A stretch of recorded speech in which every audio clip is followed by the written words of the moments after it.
Yo, what's up mga kaibigan? Nali na tayo magkwentuhan. So kahapon nga sa pangatlong pagkakataon ngayong season ay muling napatalsik si Draymond Green matapos siyang mabigyan ng flagrant foul penalty 2 nang patumbahin niya si Jusuf Nurkic gamit ang isang hampas.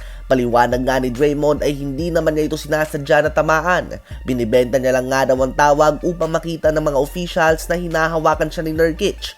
Ganun pa man, madaming fans nga ang duda sa katotohanan ng sinasabi ni Draymond dahil napapadalas na nga ito.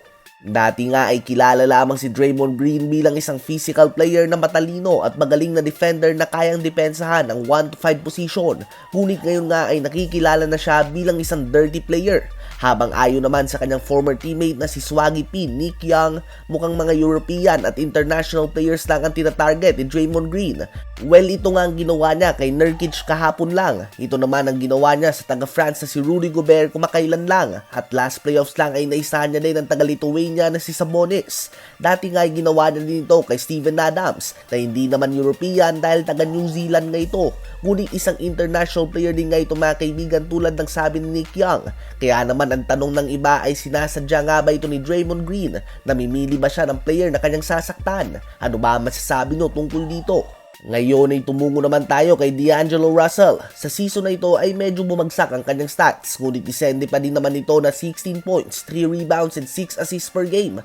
Medyo nag-improve na nga ang kanyang depensa, ngunit nananatili pa din ang problema niya noon pa man. At yan nga ay ang pagiging inconsistent. Kapag maganda ang laro niya ay halos tiyak na panalo sila. Ngunit hindi nga siya maasahan ng todo ng Lakers dahil minsan ay magtatala siya ng 30 points at minsan naman ay gagawa lang siya ng single digit scoring. Kaya naman ayon sa report ni Sam Amico ng The Athletic ay plano at aktibo na naghahanap ang Lakers ng trade partner para kay D'Angelo Russell. Posible nga siyang masama sa mga deals na narurumor ngayon involving ang Lakers tulad ng DeMar DeRozan, Zach LaVine and Alex Caruso deals. Ganun pa man posibleng ang sugal ang ginagawa ng Lakers dito dahil maganda na ngayon ang chemistry nila at ang pagkakadagdag ng isang star na tulad ni DeRozan at Zach LaVine ay posible lang makasira sa Lakers dahil maiiba na naman ang takbo ng kanilang opensa. At sa history nga ng NBA ay bibihira lang talaga ang Big 3 na lahat na nag-a-average ng mahigit 20 points per game ang nagiging successful.